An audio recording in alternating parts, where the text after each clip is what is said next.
বিসমিল্লাহির রহমানির রহিম। আসসালামু আলাইকুম। আজ গার্ডিয়ান সমাবেশ অষ্টম শ্রেণী।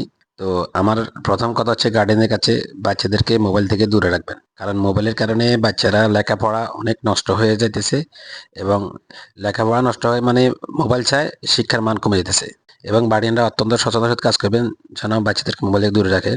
তো গার্ডিয়ান সমাবেশ শুধু হচ্ছে অষ্টম শ্রেণীর জন্য। অষ্টম শ্রেণীর ছেলেরা বৃত্তি দিবে। তো বৃত্তি দিলে কি করতে হইব? ভালো লেখাপড়া করতে হবে। ভালো লেখাপড়া করতে হলে আগে মোবাইলটাকে হাত থেকে দূরে সরাইতে হইব। তো অবশ্যই মারা বাবারা অবশ্যই মোবাইলটা দূরে সরায় রাখবেন।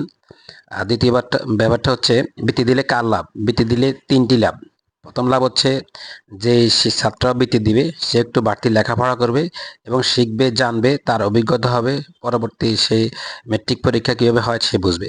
দ্বিতীয় নম্বর লাভ হচ্ছে আপনার হলো এই বিদ্যালয়ের লাভ, সে যদি বৃত্তি পায় তাহলে বিদ্যালয়ে সুনাম অর্জন করবে। তৃতীয় লাভ হচ্ছে মাতা পিতার সুনাম হবে এবং যে বৃত্তি দিবে সে কিছু টাকা পাবে, এতে একটা সম্মানী, তার খুশি লাগবে, লেখাপড়া করতে তার অনেক উৎসাহিত হবে। অবশ্যই সে লেখাপড়ার জন্য আরও আগ্রহ হবে।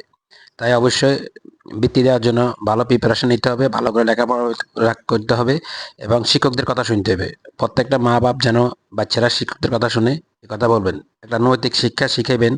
সকলকে ধন্যবাদ। আসসালামু আলাইকুম।